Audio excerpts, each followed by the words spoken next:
नमस्कार बच्चों, अभी तक हमने व्याकरण भाग के जितने भी अंश पढ़ लिए हैं, जो भी प्रकरण हमने अभी तक पढ़ लिया है, उन सभी भागों की आज हम पुनरावृत्ति करेंगे, उनको फिर से दोहराएंगे और एक प्रैक्टिस सेट के माध्यम से उसकी हम पुनरावृत्ति करेंगे कि जो भी हमने पढ़ा है क्या वो हमें समझ में आया है या नहीं आया है, जो कि आपकी परीक्षा में आपके लिए बहुत मददगार साबित होगी।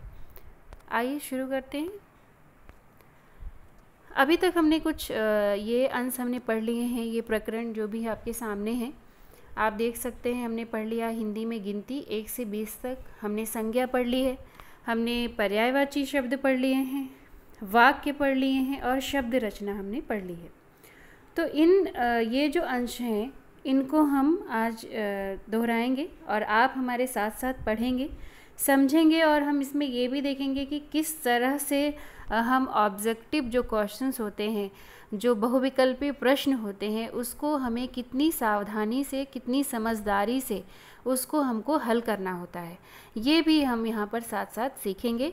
और आगामी जो भी आपकी परीक्षा है उसमें आप अच्छे अंक प्राप्त करें, ऐसा उद्देश्य है इस वीडियो को बनाने के लिए।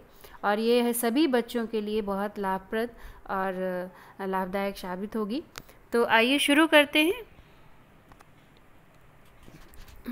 अब बच्चों इस तरह से आपको पेपर में दिया जाता है, प्रश्न होगा, उसके विकल्प दिए होंगे। पहले आपको सबसे पहले प्रश्न को बहुत ध्यान से पढ़ना है, फिर उनके विकल्पों को बहुत ध्यान से पढ़ना है, क्योंकि जब आपको बहुविकल्पी प्रश्न आते हैं तो बहुत सारे उसके जो प्रश्न होते हैं वो बहुत ही मिलते जुलते होते हैं, तो उसमें से आपको सही उत्तर जो है छांटना होता है। तो देखते हैं, जैसे पहला प्रश्न है आपका, हिंदी व्याकरण में नाम वाले शब्द को क्या कहते हैं। पहला सवाल है, हिंदी व्याकरण में नाम वाले शब्द को क्या कहते हैं। तो हमने जब पढ़ा था वीडियो, हमने जब आपको भेजी थी, वो उस वीडियो में हमने आपको बताया था कि जो भी नाम वाले शब्द होते हैं उनको हम संज्ञा कहते हैं। ठीक है, अगर आपको ये चीज़ याद है तो बहुत आसानी से आप उत्तर को ढूंढ लेंगे। नहीं तो आप दूसरा तरीका कौन सा है आपको हल करने का, चलिए मैं आपको दिखाती हूँ किस तरह से हम और इसको हल कर सकते हैं। जैसे पहला जो विकल्प है आपका, उसमें दिया हुआ है क्रिया। अब हमको पता है कि सवाल में हमसे नाम वाले शब्द पूछे जा रहे हैं और जो क्रिया होती है, क्रिया जो होते हैं वो काम वाले शब्द होते हैं, है ना, जहाँ पर किसी काम के होने का पता चलता है, काम के करने का पता चलता है, वो क्रिया शब्द होते हैं। तो और सर्वनाम कौन से होते हैं, जो नाम वाले शब्द के स्थान पर आते हैं। जैसे राम विद्यालय जा रहा है, तो राम क्या हो गया, संज्ञा हो गया, संज्ञा है ना। और अगर हम कह दें कि वह विद्यालय जा रहा है, तो वह क्या हो गई, सर्वनाम, है ना। तो इसलिए तो यहाँ पर ना तो सर्वनाम है नाम वाला शब्द और ना ही क्रिया है नाम वाला शब्द। नाम वाला शब्द कौन सा है, संज्ञा। कौन सा है, संज्ञा। तो आपका सही जवाब कौन सा आएगा, संज्ञा। प्रश्न 2 देखेंगे, नीचे दिए गए विकल्पों में से व्यक्ति को बताने वाले शब्दों का चयन कीजिए। हमने जब नाम वाले शब्द पढ़े थे तो हमने पढ़े थे उसमें कि नाम वाले जो शब्द हैं उसमें व्यक्तियों के नाम होते हैं, स्थान का नाम होता है और वस्तुओं के नाम होते हैं, है ना। तो यहाँ पर हमको पूछ रहा है कि व्यक्ति, हम उसको ध्यान देंगे कि हमसे पूछा क्या जा रहा है। सबसे पहले दे रहे हैं कि जो भी विकल्प नीचे दिए गए हैं उनमें से व्यक्ति को बताने वाले शब्दों का आपको चयन करना है। तो व्यक्ति को कौन बता रहा है, जब किसी का नाम आएगा, किसी व्यक्ति का नाम आएगा, तभी वहाँ पर व्यक्तिवाचक संज्ञा होगी या उसको हम व्यक्ति का नाम कह सकते हैं। तो पहले हम सभी विकल्पों को ध्यान से पढ़ेंगे, हम उसको ढूंढने का प्रयास नहीं करेंगे, सीधे आंसर की तरफ नहीं भागेंगे। हम सभी विकल्पों को ध्यान से पढ़ेंगे कि हमें कौन कौन सा विकल्प दिया हुआ है और उसमें से सही विकल्प हमारा कौन सा है।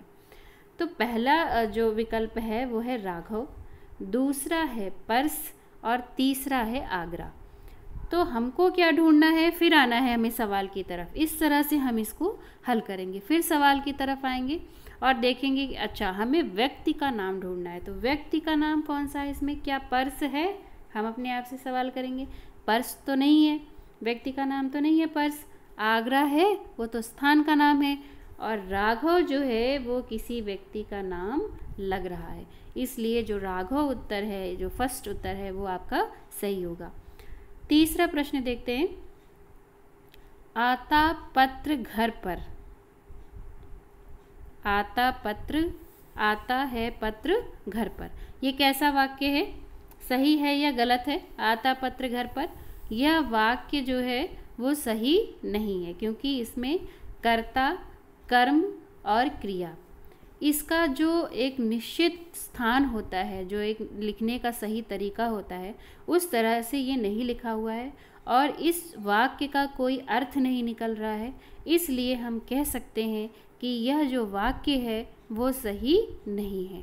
अगर इसमें लिखा होता घर पर पत्र आता है, तब हम कह सकते थे कि यह वाक्य सही है, लेकिन यहाँ पर लिखा है आता पत्र घर पर, इसलिए यह वाक्य सही नहीं है।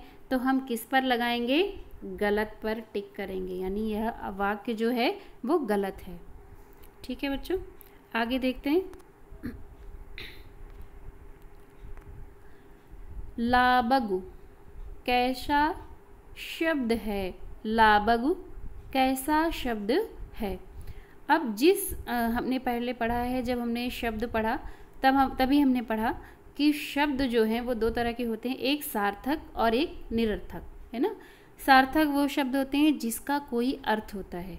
जब तक जो भी शब्द बनाकर लिखा हुआ है, अगर उसका कोई अर्थ नहीं है तो वह शब्द की श्रेणी में नहीं आता, यानी उसको हम शब्द नहीं कह सकते।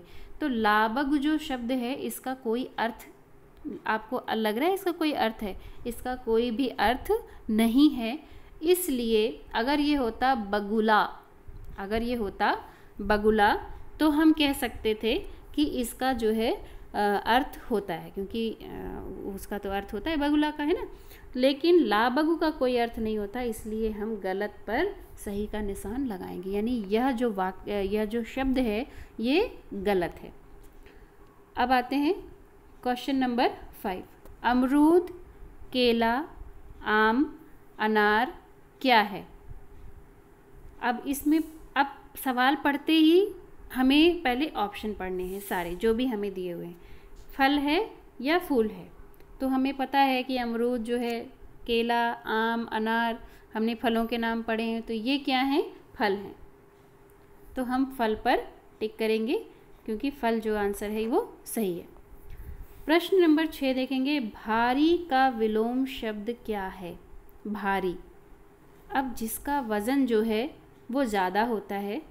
अब कभी कभी क्या होता है, आप छोटे हैं, बच्चे हैं, कंफ्यूज हो जाते हैं, आपको भ्रम हो जाता है कि आप बहुत जब जल्दीबाजी में करेंगे कभी भी ऑप्शनल क्वेश्चन, तो गलत होने के आपके चांसेस ज़्यादा रहेंगे, संभावनाएं ज़्यादा रहेंगी कि आप गलत उत्तर पर टिक कर देंगे, क्योंकि आपको लगेगा कि आपसे भारी का अर्थ पूछा जा रहा है, जबकि यहाँ पर क्या पूछा जा रहा है, आपसे विलोम पूछा जा रहा है। विलोम का अर्थ हमने क्या, उल्टे अर्थ वाले शब्द जो होते हैं उन्हीं को आप क्या कहते हो, विलोम शब्द कहते हो। तो भारी का विलोम शब्द क्या है, भारी का विलोम शब्द क्या होगा, उसका उल्टा पूछ रहा है ना। भारी का क्या होगा, वजनी। वजनी का तो अर्थ वैसे ही भारी ही होता है, तो समानार्थी शब्द हो गया, समान अर्थ वाले हो गया। आधा, आधा भी नहीं होगा, है ना। तो क्या होगा, हल्का। तो हल्का उत्तर जो होगा वो सही होगा। प्रश्न नंबर 7 देखते हैं। निम्नलिखित विकल्पों में से सही संयुक्ताक्षर वाले शब्द पर सही का निशान लगाओ। अब संयुक्त अक्षर जहाँ पर दो अक्षर जुड़े हुए होते हैं, संयुक्त मतलब जुड़ना, दो अक्षर, एक आधा और एक पूरा, दोनों अक्षर जो जुड़े हुए होते हैं वहाँ पर आपका संयुक्त अक्षर होता है। अब इसमें देखते हैं कौन कौन से संयुक्त अक्षर हैं। गन्ना, हाँ संयुक्त अक्षर है, टिक कर लेंगे। आलू, आलू में कोई आधा अक्षर या संयुक्त अक्षर नहीं है, इसलिए इस पर हम क्रॉस लगाएंगे। बच्चा, बच्चा सही है, संयुक्त अक्षर है। आम, आम संयुक्त अक्षर नहीं है। गत्ता, गत्ता संयुक्त अक्षर है क्योंकि आधा ता और पूरा ता आया है। दूध, दूध संयुक्त अक्षर नहीं है। पानी संयुक्त अक्षर नहीं है। सच्चा क्या है, संयुक्त अक्षर है। तो इस तरह से हम उनको छांटेंगे। अगर आपको 4 ऑप्शन में पूछा जाता है तो उन चारों में से आप छांट लेंगे कि कौन सा संयुक्त अक्षर है। आगे देखते हैं। प्रश्न नंबर 8, 18 को शब्दों में कैसे लिखेंगे? 18। अब अगर आपने गिनती को अच्छे से याद किया है तो आप इसको आसानी से हल कर पाएंगे कि 18 को कैसे लिखते हैं। तो 18 को आप कैसे लिखोगे? 18, 18, 18। तो आप पहला जो उत्तर आएगा आपका वो सही है क्योंकि वहाँ पर सही लिखा हुआ है 18, 18। प्रश्न नंबर 9 है, निम्नलिखित में से कौन सा शब्द स्त्रीलिंग है? अब स्त्रीलिंग और पुल्लिंग दो तरह से लिंग हमने पढ़े हैं। जेंडर जिसको आप कहते हैं, जहाँ पर स्त्री जाति का बोध होता है वहाँ पर स्त्रीलिंग होता है, जहाँ पर पुरुष जाति का बोध होता है वहाँ पर पुल्लिंग होता है। तो स्त्री और पुरुष, लड़का लड़की, है ना। तो स्त्रीलिंग जहाँ पर स्त्री जाति का बोध हो रहा है यानी कि लड़की। तो देखते हैं विकल्प में, देखते हैं अध्यापिका, अध्यापक, देव। तो क्या आएगा इसमें? अध्यापिका, क्योंकि वो किसी स्त्री के लिए प्रयुक्त हुआ है। प्रश्न नंबर 10 है, निम्नलिखित में से कौन सा शब्द पुल्लिंग है? गायक, गायिका, माता। अब इसमें कौन सा शब्द जो है वो क्या है? पुल्लिंग है। पुल्लिंग मैंने अभी बताया आपको, स्त्रीलिंग और पुल्लिंग। पुल्लिंग जहाँ पर पुरुष जाति का बोध होगा, है ना। तो गायक, गायक तो सही लग रहा है लेकिन नीचे भी देख लेते हैं। बालिका, बालिका क्या है? स्त्रीलिंग है ना, लड़की के लिए प्रयोग होता है। माता औरत के लिए प्रयोग होता है, तो इसलिए ये भी स्त्रीलिंग है। तो कौन सा उत्तर सही होगा? गायक। क्वेश्चन नंबर 11 है, प्रश्न 11, सूर्य का पर्यायवाची शब्द क्या होगा? सूर्य। अब देखते हैं ऑप्शन देखते हैं। जननी, रात्रि, दिनकर, है ना। जननी नहीं हो सकता क्योंकि जननी तो माता, जन्म देने वाली माता के लिए होता है। रात्रि यानी रात की पर्यायवाची है रात्रि। यहाँ पर सही उत्तर क्या होगा अपना? दिनकर। पृथ्वी, प्रश्न 12 है, पृथ्वी का पर्यायवाची शब्द क्या होगा? अब पृथ्वी का पर्यायवाची शब्द आपको तो पहले याद करना है। याद करने के बाद जब आप परीक्षा में बैठेंगे तो भी आपको सारे ऑप्शन ध्यान से पढ़ने हैं। कि घर, पहला ऑप्शन आपको आया घर, तो हमें सोचना है कि घर तो हम मकान को कहते हैं, तो पृथ्वी नहीं हो सकता है ना, पृथ्वी का पर्यायवाची नहीं हो सकता। नेत्र, नेत्र तो हम आँखों को कहते हैं, तो इसलिए ये पृथ्वी का पर्यायवाची नहीं हो सकता। तो फिर क्या आएगा? धरती। धरती जो है वो पृथ्वी का सही पर्यायवाची शब्द है। ठीक है ना। तो तीसरा उत्तर इसमें सही होगा। प्रश्न नंबर 13, समान अर्थ वाले शब्दों पर सही का निशान लगाएं। अब यहाँ पर जिसका अर्थ समान है यानी पर्यायवाची शब्द, जो शब्द है उसके साथ जो शब्द दूसरा दिया हुआ है, दोनों का अर्थ अगर समान है तब उसमें हमको निशान लगाना है सही का। अगर नहीं है तो उस पर गलत का निशान लगाना है। जैसे आग, अग्नि, इसको तो हमने पढ़ा भी था वीडियो में ना, बहुत अच्छे से समझ लिया था। तो आग और अग्नि क्या हैं? एक दूसरे के समानार्थी शब्द हैं, पर्यायवाची शब्द हैं। कमल और मित्र, कमल तो पुष्प का नाम है और मित्र आप अपने दोस्त को कहते हो, तो इसलिए ये दोनों युग्म सही नहीं है। किताब, पुस्तक, ये युग्म सही है क्योंकि आप किताब को ही पुस्तक कहते हो, यानी दोनों एक दूसरे के समानार्थी शब्द हैं, तो इस पर हम टिक करेंगे। बादल और मेघ, ये दोनों भी एक दूसरे के समानार्थी शब्द हैं, इसलिए हम इनको भी क्या करेंगे? टिक करेंगे। हवा, पवन, ये भी एक दूसरे के समानार्थी हैं, पवन हवा को ही कहते हैं, इसलिए इसको भी हम क्या करेंगे? टिक करेंगे। नारी, पुरुष, नारी और पुरुष एक दूसरे के विलोम शब्द हैं, उल्टे अर्थ देने वाले हैं, इसलिए हम इनको क्या करेंगे? क्रॉस करेंगे, क्योंकि ये समानार्थी शब्द नहीं है, है ना। इस तरह से आपको ध्यान से आपका पेपर करना है। तो ये बच्चों आपके लिए पूरी जो भी व्याकरण के टॉपिक हमने किए हैं अभी तक, उन सभी के ये के रिवीजन के लिए था, पुनरावृत्ति के लिए था। और इसको हमने बहुत अच्छे से समझ लिया है कि हमने क्या क्या किस किस तरह से हमसे पूछा जा सकता है।